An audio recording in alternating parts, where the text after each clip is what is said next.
తిరుమల పవిత్రతను కాపాడేందుకు కేంద్ర ప్రభుత్వం ప్రత్యేక చర్యలు చేపట్టాలని కేఏ పాల్ సూచించారు. తిరుమలను కలుపుకుని తిరుపతిని కేంద్రపాలిత ప్రాంతంగా ప్రకటించాలని కోరారు. ఇలా తిరుమలతో పాటు తిరుపతిని కూడా తమ అధీనంలోకి తీసుకోవాలని, అప్పుడే ఈ ప్రాంతంతో రాజకీయాలు చేయడం ఆపగలమని అన్నారు. కేవలం 741 మంది మాత్రమే ఉన్న వాటికన్ సిటీని ప్రత్యేక దేశంగా ప్రకటించారని, అలాంటిది 34 లక్షల మంది హిందువులను కలిగిన తిరుపతిని కేంద్రపాలిత ప్రాంతంగా చేస్తే సమస్య ఏంటని అన్నారు.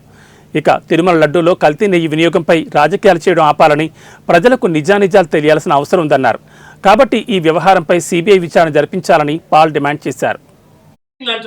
ఈ రోజేమో ఇంకోటి అంటున్నాం. చక్కగా యాక్టింగ్ ఫీల్డ్లోకి వెళ్ళు.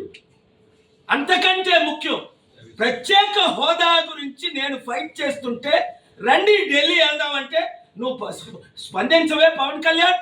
6 కోట్లకు ఉపయోగపడిన ప్రత్యేక హోదా మీకు వద్దా? మీరు పవర్లో ఉన్నారు, తేలేకపోతున్నారు. నేను తీసుకొస్తానని మోదీ గవర్నమెంట్తో మాట్లాడుతున్నాను. తిరుపతి యూనియన్ టెరిటరీగా చేయమని ఇప్పుడే పెద్ద ఆయనతో మాట్లాడాను. మోదీ గారిని కలవడానికి రమ్మన్నారు. వీలైతే వెళ్తున్నాను. చూడు బాబు, లడ్డూలో కల్తీ కలిసింది అంటే ఎవరినైనా ప్రాసిక్యూట్ చేయాలి.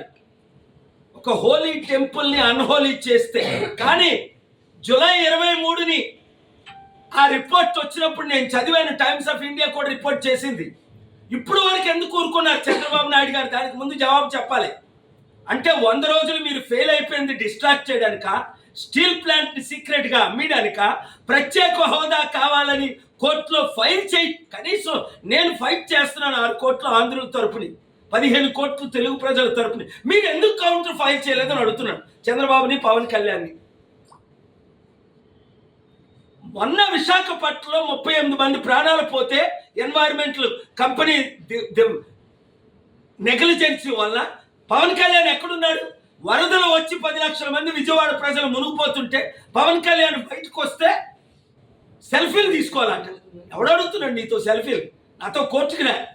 ఇవాళ కొన్ని వందల మంది సెల్ఫీలు తీసుకున్నారు. నాతో జడ్జిలు సెల్ఫీలు తీసుకుంటున్నారు, లాయర్లు సెల్ఫీలు తీసుకుంటున్నారు, ప్రెసిడెంట్లు సెల్ఫీలు తీసుకుంటున్నారు. అందుకని బయటికి వెళ్ళమా? ప్రజల కొరకు నేను ఉంటాను, అండగా ఉంటానన్న పవన్ కళ్యాణ్ ఎక్కడున్నాడు? సనాతన గొడవలు ఎందుకు మనకి? హిందువులు హిందూ పని చేయని, ముస్లింలు ముస్లిం పని చేయని, క్రిస్టియన్స్ క్రిస్టియన్ పని చేయని, అందరం దేశంలో శాంతిగా ఉందాం. కారణం ఏంటంటే ఎలాగా ఫెయిల్ అయిపోయారు. 100 రోజుల్లో ఇచ్చిన 6 వాగ్దానాలను నెరవేర్చలేదు, స్టీల్ ప్లాంట్ని కాపాడలేదు, ప్రత్యేక హోదా తేలేకపోయారు. మోదీ గవర్నమెంట్ ఫెయిల్ అయిపోయింది. ఇక్కడ ఉన్నది మోదీ ఎన్డీఏ గవర్నమెంట్. ఇప్పుడు గొడవలు పెట్టాలా?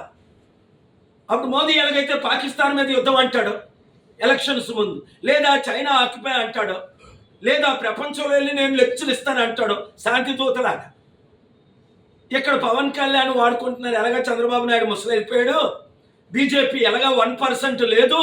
ఒరే నువ్వు